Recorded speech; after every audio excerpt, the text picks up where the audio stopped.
నమస్తే. Back to back news. నా పేరు గోవింద్. ఎందుకు ఓడారో మీ మనస్సాక్షినే అడగండి. భీమిలి తెలుగుదేశం పార్టీ కార్యాలయంలో గంటా నూకరాజు మీడియాతో మాట్లాడారు.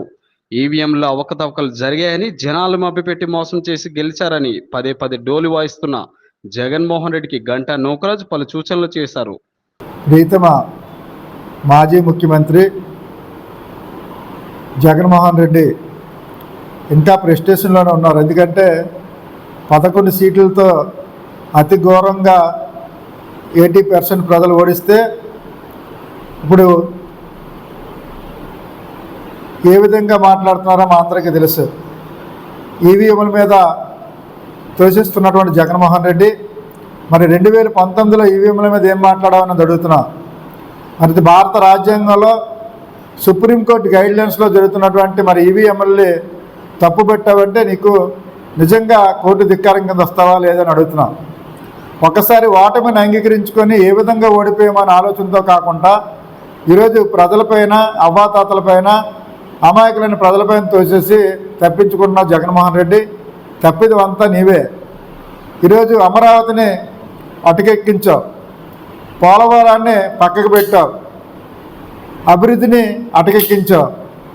మరి రాజధాని రైతుల్లో అయితే విపరీతంగా వాళ్ళు హింసించి వాళ్ళతో పాటు చాలామంది చావుకు కారణమయ్యావు జగన్మోహన్ రెడ్డి.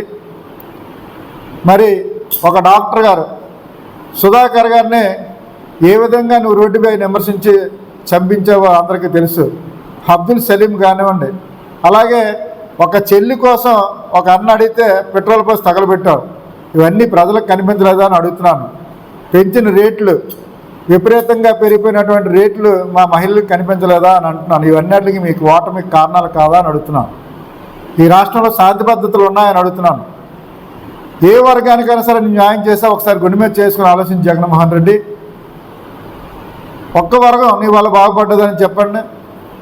బటన్ నొక్కుడు రేట్లు పెంచుడు, బటన్ నొక్కుడు రేట్లు పెంచుడు, ఎక్కడా లేని చెత్త పన్ను, ఇంటి పన్ను, అలాగే ఉన్నటువంటి అన్ని ఏరియాలు అన్నీ కూడా బేభత్సంగా పెంచేసి ప్రజల నెట్టిన పావలైతే రూపాయి తీసుకునే పరంగా మరి మహిళలు అందరికీ తెలియదా ఈరోజు పెరిగిన రేట్లు బట్టి మీకు ఎందుకు ఓటేస్తారనేది ఒకసారి ఆత్మవిమర్శన చేసుకో. మరి మద్యం బాబులకి విపరీతమైన రేట్లు పెంచి కల్తీ మద్యాన్ని ఇచ్చి సుమారుగా 30,000 మంది పుస్తులతో తెంపుకున్నటువంటి ఉసురు తగలదని ఇక్కడ అడుగుతున్నా. మరి 30 లక్షల మంది మంచాన్ని పడిపోయినటువంటి ఈ చీపు లిక్కర్ తాగినటువంటి మహిళలు నీకు గుర్తు రాలేదని అడుగుతున్నాను. ఇసుక లేకుండా చేసి కార్మికులు పట్టుకొట్టు, మరి అది నీకు గుర్తు రాలేదని అడుగుతున్నాను. ఈరోజు ఏం న్యాయం చేసావని నీకు ఓట్లు పడతాయని జగన్మోహన్ రెడ్డి ఒకసారి ఆలోచించుకోవాలి. ఇప్పటికైనా ఆత్మవిమర్శన చేసుకో. ఒకసారి ఆత్మవిమర్శన చేసుకోకుండా ప్రజలపై నెట్టాలనే ఆలోచన చాలా దౌర్భాగ్యం. ప్రజలపై పెడితే మళ్ళీ ప్రజలు తిరగబడతారని భయంతో మళ్ళీ ఈవీఎంల మీదకి వెళ్ళిపోయావు జగన్మోహన్ రెడ్డి. నీ విలాసాలకి, నీ సోకులకి, నీ ప్రకటనలకి, నీ బొమ్మలకి ఖర్చు పెట్టుకున్న డబ్బులు ఉంటే ఈరోజు పేద ప్రజలకి నువ్వు 5,000 పెన్షన్ ఇవ్వచ్చు. ఇవన్నీ కూడా జల్సాలు కాదని అడుగుతున్నాను.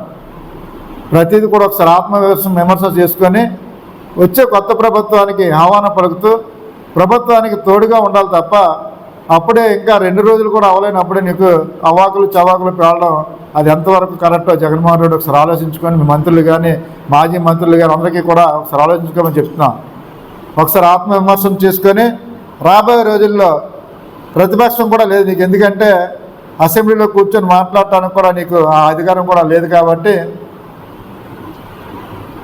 వచ్చే ప్రభుత్వానికి ఆశీర్వదించు, వచ్చే ప్రభుత్వాన్నితో కలిసి పనిచి రాబోయే రోజుల్లో పరిపాలన దక్షతగా లేనప్పుడు విమర్శలు చేయ తప్ప పరిపాలన బాగునేటప్పుడు విమర్శలు చేసే శక్తి కూడా నీకు లేదు. కాబట్టి జగన్మోహన్ రెడ్డి ఇప్పటికైనా ఆలోచించు. ఓటమికి కారణాలు ఎత్తుక్కొని మీ సమీక్ష సమావేశాలు పెట్టుకొని నువ్వు ఎన్ని తప్పులు చేసావో, ఈరోజు ఎమ్మెల్యేలు ఎంపీలు తప్పులు చేశారు అన్ననేమో కానీ ఈ రాష్ట్రంలో ఉన్నటువంటి భూ కబ్జాలు అన్నీ కూడా మీరే చేశారు.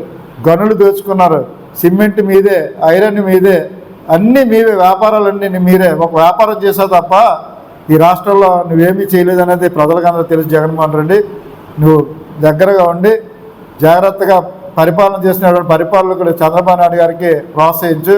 లేకపోతే నీ లోటస్ పాయింట్లో కూర్చో తప్ప ఇలాగ ఇష్టం వచ్చినట్టు మాట్లాడితే మాత్రం తెలుగుదేశం పార్టీ శ్రేణులు ఊరుకోవనేది తెలియజేస్తూ సెలవు తీసుకుంటున్నాం.